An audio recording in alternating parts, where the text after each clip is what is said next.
You know that he has speed, he's got power. I know he's moving up in weight class, can he carry it? But those intangibles, I believe that he has them. Look at, and then Canelo's older.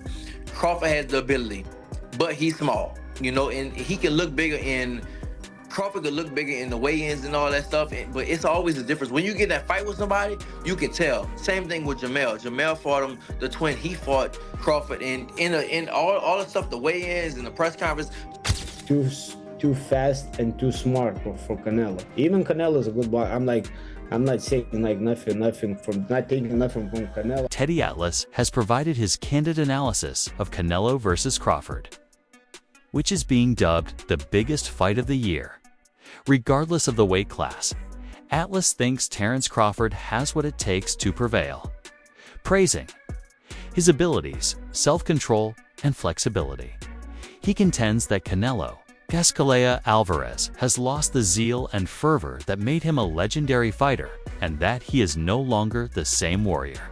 Atlas claims that Canelo is overpriced in comparison to Crawford, and that his results in recent years have declined.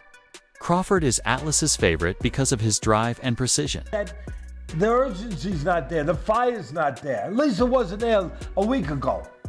At least I say that. It wasn't there a week ago. Maybe it'll be there now. Maybe he's the kind of guy that, and I get it, that at this point in their career, it has to be a big fight to get up. That Canelo can't get up for these fights. He couldn't get up for that fight. All right, if you want to go down that road, go ahead. But my road is still possible. That he got old, that it just doesn't have that fire no more. Oh my God, I'm going to say this one. That maybe he's a little overrated. Listen, I know he's tremendous. He's tremendous. But could he be a tiny bit overrated? If you look at some of his biggest fights, the fights where you had to be great to win, that you fought great fighters or near great fighters, you could make the argument that he lost the first Triple G. He didn't embarrass himself, but he got a draw. Second one, you could make the argument he lost that. I know it was a different kind of fight, and he got better. But you can make that. You can make the argument he lost to Lara. He did lose to Mayweather. You can make the argument it was too young in his career. Maybe, although it wasn't that young. He turned pro when he was 15 or 16. A. Mean Machine, a fighter who has sparred with Terence. Crawford is adamant that Crawford's fight against Canelo Alvarez will not be decided by size. He contends that Crawford is too smart for Canelo because of his significantly superior skill set and intelligence within the ring. In his opinion, Crawford's superior ring IQ, versatility, and timing in every bout outweigh any weight or natural size disparity. Crawford, according to Mean, is among the best strategic combatants of his generation, able to adapt in the middle of a battle and destroy opponents despite their physical advantages. Crawford, according to him, is able to manage rhythm, distance, and pace, factors that frequently are more important than size alone. He believes that the fighter with the sharper tools wins this bout. And it's Terence Crawford, of course. It's not good for Crawford. Canelo's too big. Right now, my position changed. I think Crawford is too fast and too smart for Canelo. Even Canelo is a good boxer. I'm not saying nothing from not taking nothing from Canelo, but the way when you say oh, he's too big, when you see Usyk fights and what Usyk did to the big guys like Joshua and Fury, so the size that doesn't matter.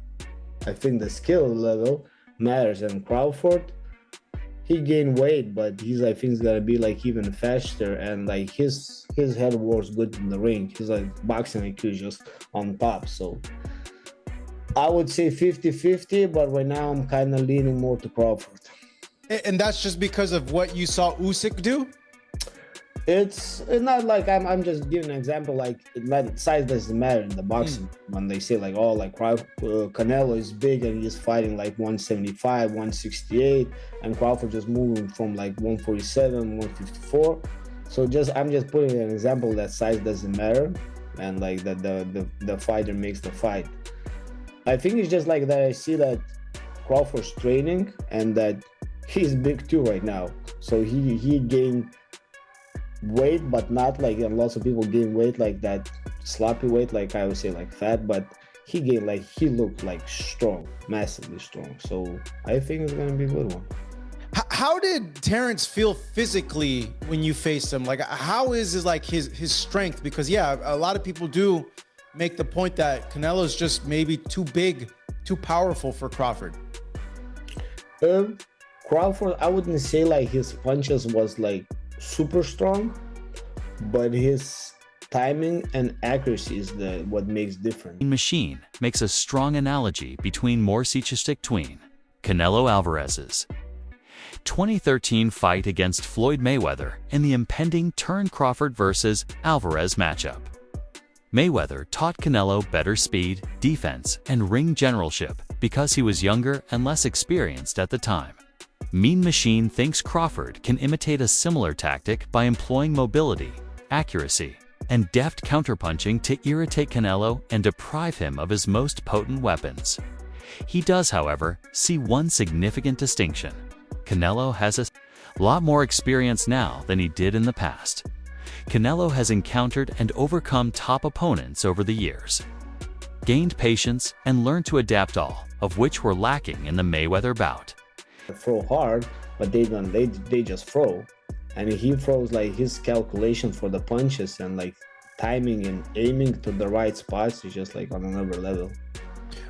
Do you think that's going to be the thing that complicates the fight the most for Canelo? I think so, yeah. And like, yeah, like we can go back a little bit to Mayweather Canelo, and Canelo was young and like Mayweather smart, but it can be like familiar fight like that. Even Canelo right now have more experience, and Crawford is still on his prime. So yeah, we will see. From just your experience, you knowing boxing, like how do you think the fight will play out? Do you think it'll be a slow fight? Do you think it'll be tactical? Like, do you think Crawford? I think it's gonna start a little bit slowly. They're gonna be careful with each other just to kind of like measure each other and see where they at. And like they're like, that's why like they're like champs and they're like great ones. They just don't go like crazy like from the first round. The Regis program presents another viewpoint. The former world champion denies that a granite-chinned, naturally larger boxer like Canelo Alvarez will be impacted in any way by Crawford's blows. Progress claims that Canelo has taken blows from some of the most formidable boxers, fighters, who have shown to be almost unstoppable and who are inherently bigger than Crawford. Crawford, however, is not entirely excluded by Progress. Even though he doubts Crawford's influence, he nevertheless recognizes the Nebraska star's skill, strategy, and willpower as factors in their victory. Even for someone as strong as Canelo, Crawford is a dangerous opponent due to his world-class technique, ability to switch stances, and immaculate execution of game plans. At first, I think that Crawford has the ability to outbox Canelo. You got to look at, and then Canelo's older. Crawford has the ability, but he's small, and he can look bigger in.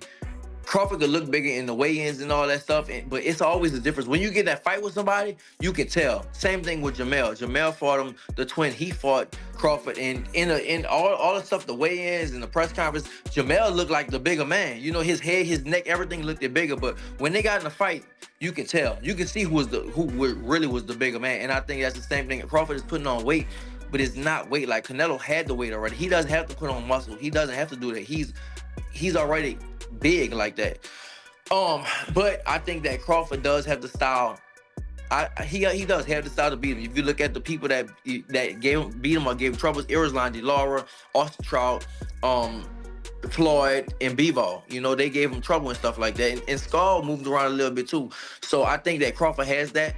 But I don't know how Crawford is gonna respond when he gets hit. Same thing with Jamel. Jamel was undisputed at 154, and Canelo hit him and shit. Jamel was like, hell no. Jamel took a knee. So it's a big difference. And Crawford had that one fight at 154, and he didn't. Madrimov would touch him up a little bit. And this is nowhere close to Magic Mouth. You talk about Canelo. Now, if it was just another bigger guy, I would go with Crawford. But you talk about this might be, I mean, people might kill me for it, but well, not really, but this might be the best Mexican fighter ever. One of them, at least, right? Program pessimism is echoed by Jose Vargas Jr., who has sparred with Terence Crawford. Having experienced Crawford's punches during sparring, Vargas freely expresses his belief that Crawford cannot harm Canelo. He acknowledges that although Crawford is accurate and nimble, he may not be strong enough to cause significant harm to a man of Canelo's stature and stamina. Vargas worries whether Crawford can create the same level of danger because Alvarez has encountered and withstood the might of much larger competitors. Vargas does not, however, completely discount Crawford. He understands that not everything is about power. Even the most resilient combatants can be defeated by timing, accuracy, and consistency. However, he believes that Crawford's jabs could not be strong enough to stop Canelo from applying constant pressure. Gonna be done in camp. You know, all we're doing is putting the final touches. I mean, I've been sparring Ron Ellis. I mean, this guy is a dog, bro. He's been getting me ready. I mean, he's been Canelo's sparring partner. Shout out to my guy Ron, man. He tries to knock me out every single sparring. This guy fights at 68, big dude, goes southpaw, and hits hard. So I know he fought Benavidez. So you know, he's a veteran, and he's doing veteran tactics in there where he's not letting me rest in the clinch. He's making me work every second of every round. And I got something for Callum. I got something for the whole boxing world. And you know, I feel you're just as good as your preparation. And we've been doing the road work. We've been doing the mountain work. I've been recovering hard. I've been getting my rest. You know, I haven't been drinking no dark sodas, bro. I'm feeling like Tyson Fury right now, bro. Like, A more controversial position is taken by Mickey Bay, who claims that Canelo Alvarez is cherry-picking by agreeing to the fight with Terence Crawford. According to Bay, Alvarez has frequently chosen his opponents carefully, waiting for the ideal moment or size advantage. According to Bay, Canelo viewed Crawford as a smaller opponent who was advancing in weight, which made the fight advantageous for him physically. This opinion has been supported by boxing critics who contend that Alvarez is utilizing his stature and strength to outperform a fighter who is inherently lighter. Bay emphasizes how fans and commentators have reacted negatively to this narrative, questioning whether the matchup is fair. Bay admits that Crawford is too talented to be dismissed in spite of the criticism. Crawford's wits and flexibility might change the outcome even if Canelo shows up as the bigger man. That size comparison type of a thing to make it seem like it's not a type of cherry pick that he has to go up into this battle. No, he a lot bigger. See, people looking at height. Height don't got nothing to do with weight and where you been fighting at. Like, Terence put his weight on, so it's a difference. No, Canelo's a lot bigger, like, hands down. Like, just mass, as far as mass, he naturally that thick. You know, he got to come down. Terence, just because your weight is up there, that don't mean that's like putting a dude, Benavidez, as a heavyweight. He might walk around at 205 or whatever. That don't mean he a heavyweight, though. So, Canelo was by far the bigger man. We didn't seen him hit dudes 6'3", 6'2" in the arm and hurt him. Like, he didn't hurt Kovalev, light heavyweight. So, I mean, did he have a light heavyweight title? Well, when he fought Kovalev? Just period at light heavyweight. Didn't Canelo win the light? Did he? Nah, he just Kovalev. That's it. Oh, okay. Well, he might have only fought there a couple times, but the fact that he fought up there though, and he fought way up at light heavyweight, but he been at super middleweight for a minute, so he the bigger guy for sure. So really, he gotta hurt Crawford, or he got to get his major respect. He got to get his major respect to make Crawford feel like he got to survive. If he can't that, then he probably ain't gonna win. Do you feel like you was talking about Crawford? He needs to poke his way out of this fight, right? We've seen that. You know, Crawford's been lined up by lots of fighters. Not Errol Spence, of course, but other fighters that was able to line up with shots that don't necessarily hit like a Canelo. Now, Canelo gonna line you up regardless, right? Tom Lafler presents another viewpoint, emphasizing the spectacle of Canelo versus Crawford rather than justice. Lafler, a promoter, believes that this bout is among the most commercially viable bouts in contemporary boxing. He highlights that two of the top stars in the sport are Terence Crawford and Canelo Alvarez. Each has devoted worldwide fan bases that cut over national boundaries, cultural boundaries, and demographic divides. Fights like this go beyond the ring, Lafler explains. They attract casual viewers who might not otherwise watch boxing and garner widespread attention. Actually being in the ring on such a high-profile show, it's huge. It doesn't get any bigger than that, and you know, you got to give credit to both guys. They're both very confident. They both have very passionate fan bases. You know, Callum, you know, having fought in Dublin, packed the arena out there, the 3 Arena, having fought at Madison Square Garden 3 times, fought in Boston, and then Fernando Jr., you know, from one of the biggest boxing named families, you know, in the history of boxing. He's going to bring out a huge fan base. So it's a really exciting addition to, you know, such a big show that like I said, doesn't get any bigger than that for sure. Turki Al-Sheikh, a Saudi boxing power broker, is recognized for having pushed for Canelo versus Crawford to happen, although Al-Sheikh's financial support and influence have enabled dream fights. Analysts contend that not all of them are necessarily the best matches. Critics point to the stark disparity in natural size in this instance, implying that Crawford may have been seriously disadvantaged from the beginning. They contend that rather than being motivated solely by competition, the conflict was sparked by spectacle and demand. Al-Sheikh's contribution, however, cannot be disregarded. This fight probably wouldn't have happened without him. His ability to unite two of boxing's most prized stars demonstrates his influence on the sport's current state.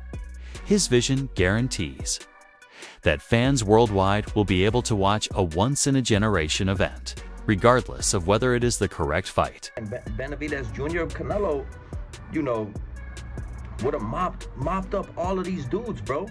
Would have mopped up all of these dudes. Like, you know, when we're coming out and saying that this is a complete mismatch and this is a joke and this is a fantasy fight, you know what I'm saying, that Turki Al-Sheikh dreamed of, and we know he's a big Crawford fan, knowing, you know, the level of star power that Canelo Alvarez has, and he had the bag to make this fight happen.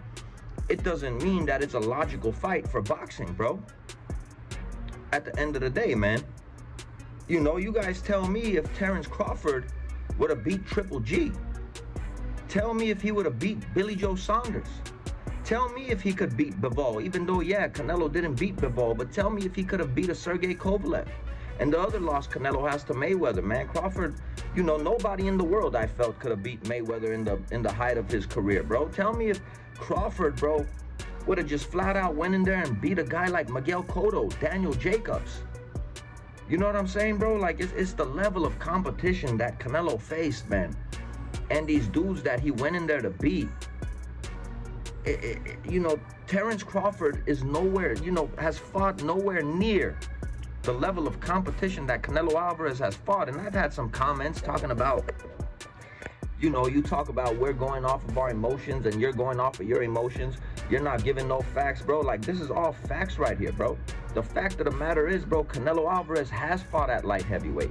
The fact of the matter is, Terence Crawford has only fought once at 154 pounds. And the fact of the matter is, he was getting touched up by those right hands all night, bro. By Majumov. That's the fact, bro. The biggest, most dominating fight he ever had was against Errol Spence. Terence Crawford's adaptability has always been recognized by trainer Dave Coldwell, who thinks it will be crucial against Canelo Alvarez. Few fighters have the advantage that Crawford does because he can fight comfortably from both orthodox and southpaw stances. Crawford employs this ability to establish angles, break rhythm, and keep opponents guessing, according to Coldwell. He places equal emphasis on Crawford's footwork, which enables him to move fluidly in and out of range and stay out of a corner. This mobility might make the difference against Canelo, who loves cutting the ring and exerting pressure. Crawford has every potential to win rounds and possibly the fight, according to Coldwell. If he can keep his distance, move laterally, and keep Canelo from trapping him on the ropes. Power isn't the issue for Coldwell.